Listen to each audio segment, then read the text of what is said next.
Bismillahirrahmanirrahim. Assalamualaikum warahmatullahi wabarakatuh. Para pemirsa channel Kupas sekalian, kita bertemu kembali dalam diskusi Kupas yang secara khusus kami maksudkan untuk membahas tanya jawab tentang Syiah. Kali ini kami akan membahas salah satu isu dalam persoalan ini adalah apakah benar Syiah mencaci maki sahabat Nabi Muhammad SAW. Ketika perayaan atau bukan perayaan, peringatan tragedi Asyura pada 10 Muharram, kerap muncul respons dari sebagian pihak bahwa acara itu, di dalam acara tersebut umat Syiah mencaci maki beberapa nama yang dianggap sebagai sahabat Rasulullah. Baik, bersama kami telah hadir pembahas kita seperti biasa, Ustadz Musa Kazim. Ustadz, seperti tadi saya sampaikan, ada tuduhan atau bukan tuduhan, semacam pernyataan bahwa lihat di peringatan atau peringatan Asyura, warga Syiah mencaci maki sejumlah nama, melaknat sejumlah nama, dan ini dianggap atau dilihat sebagai sesuatu yang ganjil, menyimpang, tidak Islami. Pertama, saya harus memisahkan dulu antara istilah caci maki dengan laknat. Karena caci maki itu satu hal dan laknat itu hal lain. Terkait dengan laknat itu, sebetulnya kalau kita baca dalam Al-Quran, kita akan lihat bahwa laknat itu juga perbuatan Allah Subhanahu wa ta'ala. Artinya Allah melaknat orang beriman, melaknat para malaikat, melaknat. Misalnya di dalam ayat surat Al-Baqarah ayat 88, surat Al-Baqarah ayat 89 itu dua ayat yang berdekatan. Kemudian surat Al-Baqarah ayat 159, kalau tidak salah ya, 59, Al-Baqarah 161 dan banyak lagi ya, banyak sekali istilah laknat yang dipakai di dalam Al-Quran.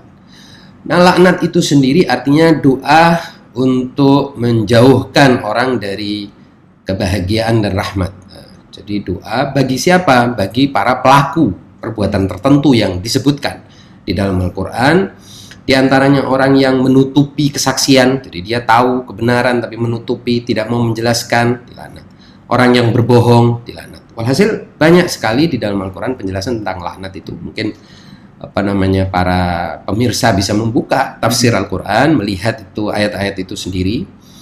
Dan itu artinya itu ajaran Allah Subhanahu wa ta'ala ada di dalam Al-Quran, mau gimana lagi.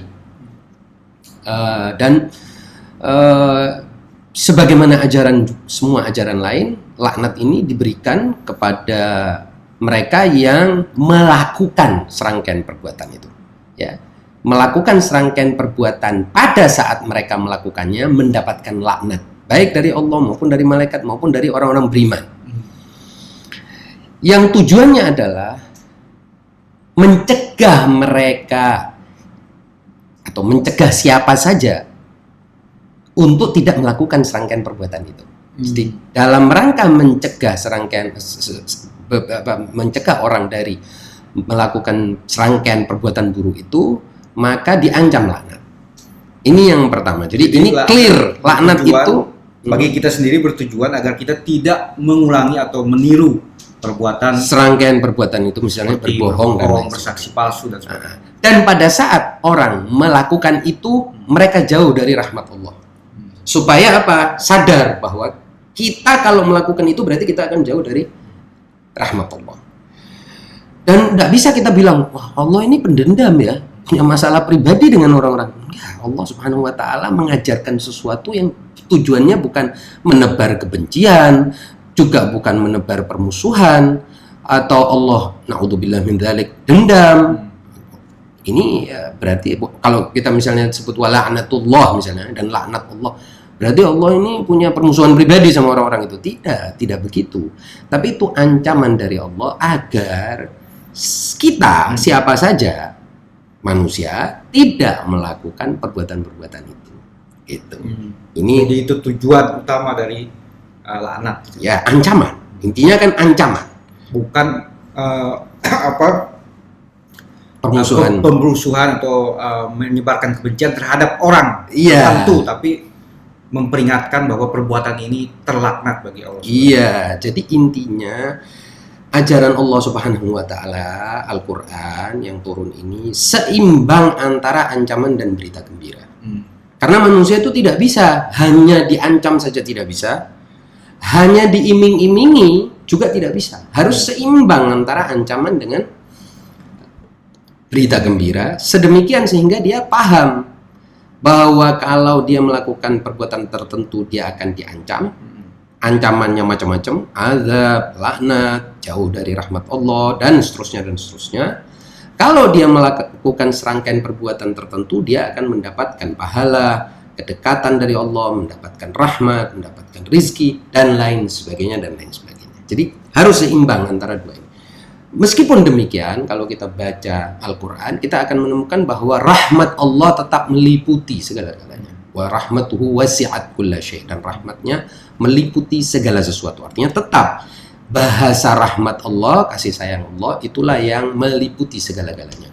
Bagaimanapun juga, meskipun demikian kenyataannya, dan ini prinsip utamanya Al-Quran dan Islam, bahwa Islam itu ajaran rahmat, tetap harus ada ancaman. Kalau tidak, nanti orang itu menjadi meremehkan Allah Subhanahu wa taala, meremehkan ajaran Allah, dan tidak punya ketakutan. Karena manusia ini kan juga harus seimbang antara ketakutannya dengan harapannya. Kekhawatiran dengan harapannya harus seimbang betul, sehingga dia tidak pernah meleset terlalu berharap sehingga dia ngeremehin, menganggap tidak ada yang tanggung jawab yang perlu dilakukan, ataupun terlalu takut dia akhirnya tidak berbuat apa-apa dan mengkeret kalau katanya orang Jawa. Artinya dia akhirnya tidak berbuat apa-apa, pasif murni. Ini satu persoalan harus diklarifikasi dulu. Persoalan berikutnya adalah melaknat sahabat. Ini juga pernyataan umum yang sama sekali tidak ada kebenarannya. Tidak ada hadis tertentu yang menyebutkan sahabat itu nama-namanya dilaknat. Adapun asumsi terkait masalah ini terlalu banyak. Ya, mereka menyebutkan yang tidak ada namanya, mereka masuki. Ini maksudnya adalah khulafaur Rasyidin, na'udzubillah min dzalik. Bagaimana, siapa yang berani melaknat khulafaur Rasyidin? Kalaupun ada yang berani, itu Imam Ali tidak melakukannya. Jadi kalau ada yang berani, itu harusnya Imam Ali, imamnya yang diklaim oleh Syiah sebagai imam pertama, dan atau Rasulullah, tidak ada. Jadi adapun sebagian orang yang termasuk sebagai orang yang dilaknat, itu adalah mereka yang telah menyebarkan permusuhan dan peperangan, ya kan? Dan itu jelas mereka telah, seperti misalnya Yazid, membunuh kok. Dan itu bukan katanya orang Syiah saja. Bahkan kalau kita baca misalnya tafsir Al-Alusi, ya, Ruhul Ma'ani, misalnya ketika mendeskripsikan tentang Yazid dalam surat Muhammad, tafsir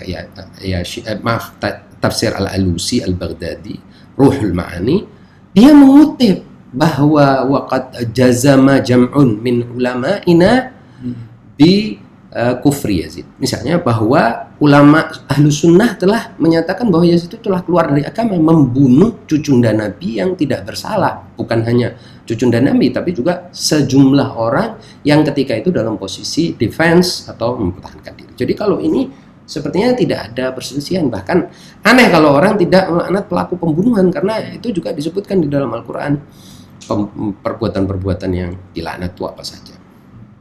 Ini persoalan yang kedua. Jadi sebentar, yang di kedua ini, tadi Al-Quran kan secara umum melaknat orang yang melakukan perbuatan demikian, beberapa perbuatan. Artinya tidak menyebut nama. Tapi apa pada dalam perjalanan sejarah secara sosial, itu ada laknat terhadap nama-nama tertentu? Ya, kalau orang melaknat nama tertentu karena asumsi dia orang itu melakukan serangkaian perbuatan ini, itu urusan dia dengan Allah. Dia telah menghukumi orang itu sebagai pembohong misalnya. si A menghukumi si B sebagai pembohong lalu dia laknat. Itu urusan dia sama Allah karena dia juga belum tentu benar pembohong si B. Si A belum tentu benar melaknat. Tapi kalau benar itu apakah dia punya hak untuk melaknat? Itu juga urusan dia sama Allah. Nah, tapi sebagai kebijakan agama, ajaran agama nggak ada laknat terhadap orang-orang tertentu itu kecuali yang telah disebutkan nama-namanya seperti Yazid bin Ziyad pembunuhnya. Shemir itu jelas ya, kalau itu kan sudah ada nas atau teks yang melaknat mereka dan itu artinya ajaran Allah itu seperti yang tadi saya bilang. Jadi kalau ada orang menunjukkan ini loh ada kata-kata laknat kepada mereka, lah Allah juga melaknat kok kepada pelaku-pelaku kejahatan ini. Jadi Al-Quran pun menggunakan istilah laknat itu sama seperti yang saya katakan soal taqiyah. Jadi orang bilang taqiyah bohong kan saya bilang loh taqiyah itu istilah Al-Quran. Taqiyatan tuqatan dan lain sebagainya itu istilah Al-Quran yang bagaimana Anda mau bilang ini ajaran Syiah, ini ajaran ada di dalam Al-Quran, ada ayatnya. Begitu juga dengan laknat, itu kan ada ayatnya, bukan 1 ayat, 2 ayat, 3 ayat. Ada sejumlah besar ayat yang berbicara tentang laknat. Nah ini maksud saya harus kita klarifikasi dulu terkait dengan caci maki. Nah kalau caci maki justru larangan Allah Subhanahu Wa Taala mencaci maki. Itu beda. Bahkan Allah secara spesifik mengatakan jangan mencaci maki. Ini penting. Ya, jangan mencaci maki, bukan caci makilah, tidak boleh mencaci maki. Lah, terus kalau kita bertanya kenapa di sini boleh, di situ tidak boleh, katakan ya. Laknat boleh. Laknat boleh, surat Al-An'am ayat 18 itu kan. Bahkan ini menarik, wala tasubbul ladzina yad'una min dunillahi fayasubbullaha adwan bighairi ilmin. Janganlah kalian mencaci maki mereka yang menyeru selain Allah. Ya, berdakwah kepada selain Allah. Lalu kemudian mereka mencaci maki Allah. Berarti apa? Caci maki beda dengan laknat. Apa itu caci maki? Ini harus diklarifikasi. Kadang orang bahasa Indonesianya aja nggak ngerti itu. Kebetulan kan saya editor selama belasan tahun, memang beda kutukan dengan caci maki. Contoh, Pak Irman. Dan ini budaya seluruh manusia menurut saya kalau laknat. Sekarang kalau UN ya sebagai badan internasional PBB itu menyebutkan we condemn, artinya apa? Mengutuk, melaknat sebetulnya. Itu boleh. Tapi kalau mencaci maki itu persoalan lain lagi. Persoalan artinya Anda keluar dari batas-batas kemanusiaan Anda kalau sudah mencaci maki. Nah, mengapa sebagian orang menuduh sebagian yang lain itu mencaci maki? Itu dalam rangka melucuti mereka dari legitimasi perbuatan kutukannya. Karena kalau kutukan itu peradaban manusia ini mengenal, bukan khas ajaran tertentu. Bukan ajaran Quran saja, bahkan PBB itu kalau dia melihat negara tertentu atau melanggar hak asasi manusia, ya negara tertentu atau kelompok tertentu melakukan kejahatan, atau kelompok tertentu melakukan kejahatan kemanusiaan, apa sebutannya? Condemnation. Condemnation itu kutuk, laknat, sama. Jadi ini yang harus clear. Karena secara rasa bahasa mengutuk dan mencaci maki itu seperti mirip secara konotatif. Padahal itu sangat berbeda dan memang perlakuan manusia beradab. Mengutuk itu beradab. Karena kalau Anda tidak mengutuk, Anda menyetujui. Jadi condemn itu kebalikannya endorse. Tidak boleh Anda diam kalau ada kejahatan. Apa dong yang Anda lakukan? Minimal Anda mengutuk dong. Kalau Anda tidak mengutuk kejahatan, berarti Anda bagian dari pernyataan sikap. Berarti ridho dengan gitu. Oleh sebab itu, kutukan itu satu tarikan napas dengan ungkapan apa? Saya tidak berlepas baro'ah. Persis. Oleh sebab itu, laknat itu biasanya dikaitkan dengan baro'ah. Kita berlepas diri, berlepas perbuatan jahat, tangan dari kelakuan-kelakuan buruk itu, dari kejahatan-kejahatan itu. Kita bukan bagian dari itu. Ini ungkapan kemanusiaan. Kalau caci maki? Nah, kalau caci maki kita mencacat kekurangan-kekurangan yang bukan pilihan, bukan kehendak bebas dia.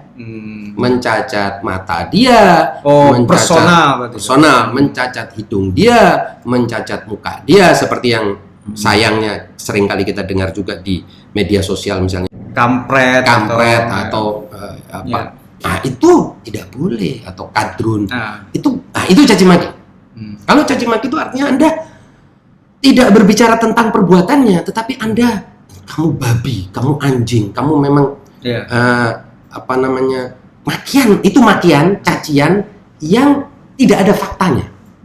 Lebih bersifat personal daripada perbuatannya gitu. Bukan perbuatannya. Kita bukan menilai suatu perbuatan, tapi justru menilai pribadi gitu. Bukan hanya menilai, itu berarti merendahkan. Merendahkan. Kehormatan orang itu kita habisi. Itu yang tidak boleh.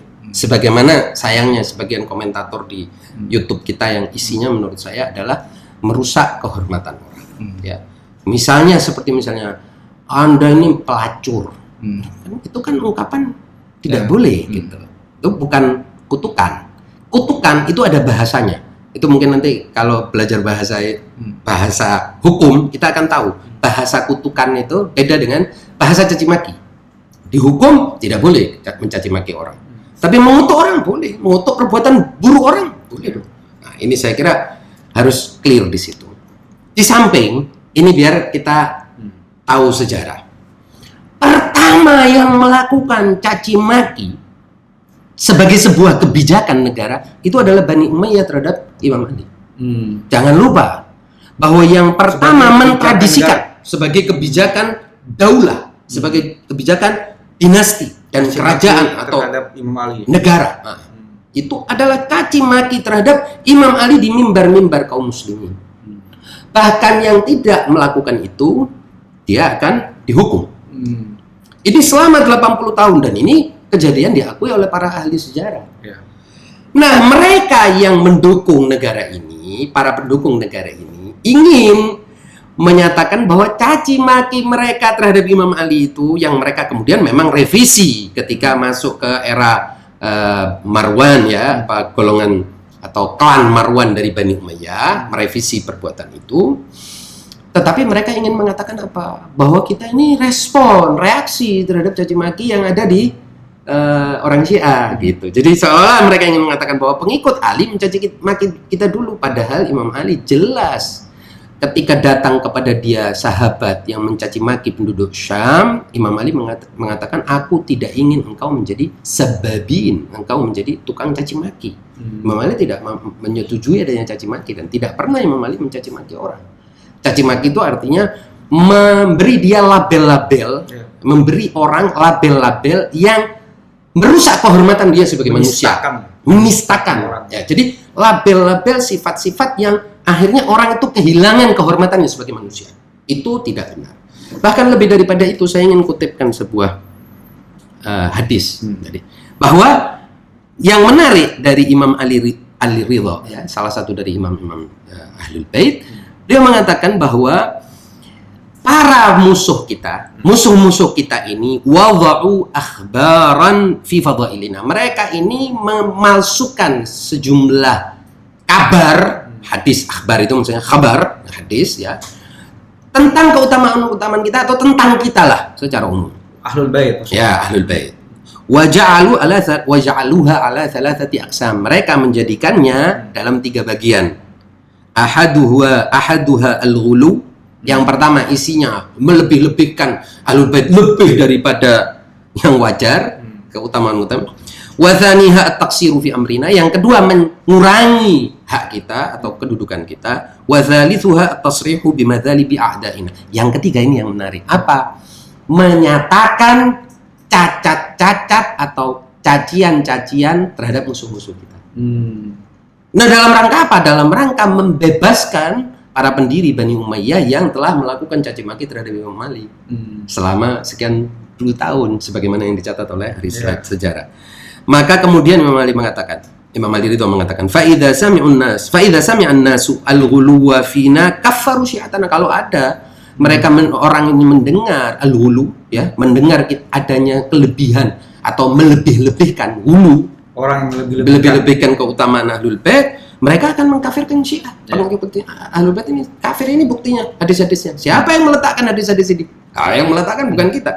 nasabuhum ilal qauli birububiyatina. Lalu si Syiah ini pengikut Syiah ini kemudian dituduh sebagai menyatakan ketuhanan. Menyatakan Ahlul Bait atau imam-imam ini adalah Tuhan-Tuhan. Ini yang sekarang beredar ini. Wa idza sami'u taqsir, kalau mereka mendengarkan hadis-hadis atau pernyataan-pernyataan yang berisi pengurangan kedudukan kita, mereka akan meyakini i'taqaduhu fina. Wa idza sami'u mathali ba'daina, lalu kalau mereka mendengar ya caci maki terhadap musuh-musuh kita dengan nama-nama mereka, apa? Salabuna bi asma'ina, mereka musuh-musuh itu akan kemudian bebas mencaci maki kita. Jadi ada semacam pembalasan lah, kira-kira pembalasan. Lu yang mulai jual, kamu jual, kita beli. Kita beli. Nah, ini semua sebenarnya adalah taktik jahat yang sudah dirancang ya para penguasa yang zalim dari sejak zaman dulu sampai sekarang sayangnya untuk membelah masyarakat ini. Sehingga berarti Imam Al-Ridho membicarakan ini sebagai konsep rezim jahat, penguasa zalim ya di sepanjang sejarah yang memang menebarkan permusuhan di antara masyarakat ya tengah masa dalam rangka apa? Melupakan masa itu akan berbagai problematika sosial mereka, ekonomi mereka, dan melepaskan ya, penguasa dari protes masa terhadap kinerja mereka dan lain sebagainya. Jadi diciptakan kegaduhan, kebencian satu kelompok dengan kelompok yang lain dalam rangka membuat masyarakat ini lenyap atau tenggelam dalam kebencian dan permusuhan atau konflik yang disebut sekarang dengan konflik horizontal. Jadi gitu. Disebarkan berita soal kebaikan-kebaikan satu kelompok yang berlebihan, satu kelompok disebarkan keburukan-keburukan yang berlebihan satu kelompok, sehingga dua kelompok ini saling berselisih, bertengkar, dan terjadilah polarisasi tengah masyarakat yang sangat ekstrim. Gitu. Ya, dan kalau sudah polarisasi, caci maki. Nah, caci maki ini nanti tidak ada hasil akhir dari caci maki. Beda dengan kutukan. Kalau kutukan hasil akhirnya apa? Orang yang mengutuk akan berusaha menjauhi perbuatan itu. Tapi kalau caci maki, kamu misalnya ini mohon maaf, misalnya dengan kata-kata yang kasar seperti anjing, babi dan lain sebagainya, itu kan artinya merendahkan orang itu ke derajat yang bukan orang lagi, bukan manusia lagi, tapi binatang. Atau misalnya kata-kata jorok, kotoran, melontarkan kotoran kepada orang, melontarkan pencacatan fisik dan lain sebagainya, itu caci maki. Ya, oleh sebab itu caci maki itu bukan perbuatan yang moral, perbuatan yang sama sekali tidak bermoral dan dilarang. Bahkan kalaupun terhadap sesembahan orang yang lain gitu, yang selain Allah Subhanahu wa taala.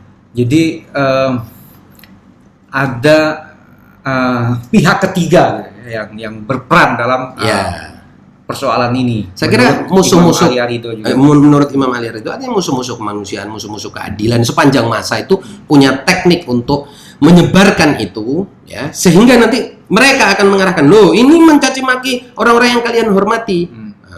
Oleh sebab itu, ayo kamu caci maki orang-orang yang mereka hormati. Begitu.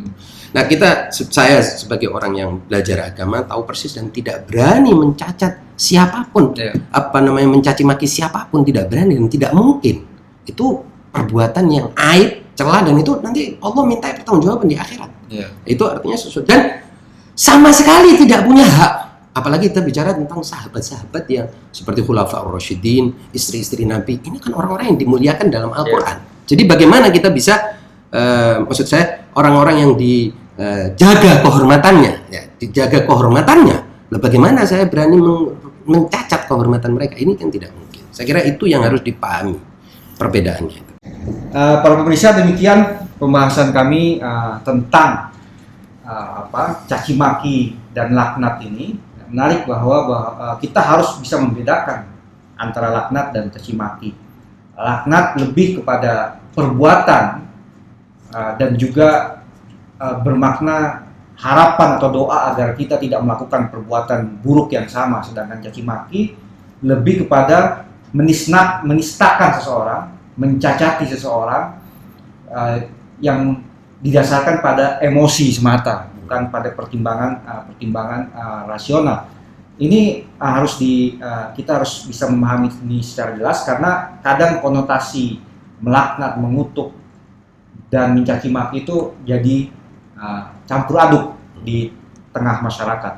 Dan yang kedua adalah bahwa yang menarik juga yang saya sampaikan adalah kita harus mewaspadai berita-berita yang terlalu melebih-lebihkan seseorang atau sesuatu, dan juga memburuk-burukkan secara berlebihan seseorang atau sesuatu, karena ini adalah bisa jadi strategi untuk memecah belah atau menciptakan polarisasi di tengah masyarakat.